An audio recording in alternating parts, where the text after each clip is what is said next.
আসসালামু আলাইকুম এভরিওয়ান, আপনারা সবাই কেমন আছেন? আশা করি ভালো আছেন। ধোকলা বানানোর রেসিপিটা আপনাদের সাথে শেয়ার করব।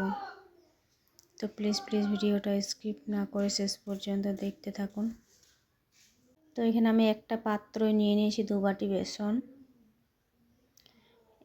পরিমাণ মতন হলুদ গুঁড়ো, পরিমাণ মতো নুন, একটু পানি দিয়ে বেশ ভালোভাবে ফেটে নেব। তো এখানে রেখেছি আমি একটা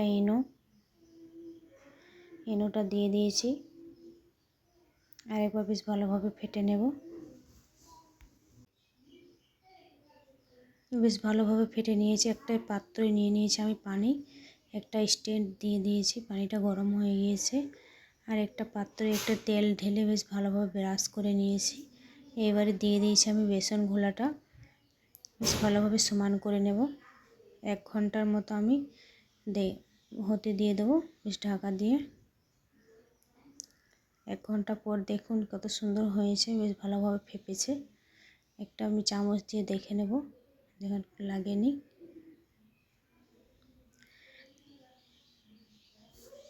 বাড়িতে ছিল বলে আমি কারি পাতাটা তুলে নিয়ে চলে এসেছি।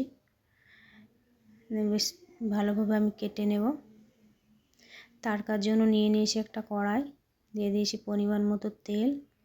দেখেন কত সুন্দর হয়েছে তুলতুলে।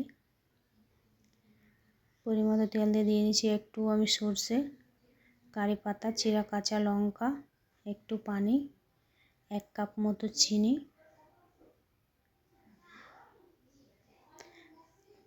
তারকা রেডি হয়ে গিয়েছে। দিয়ে দিয়েছি হাফ কাগজি লেবুর রস, এখানে উপর থেকে দিয়ে দিয়েছি।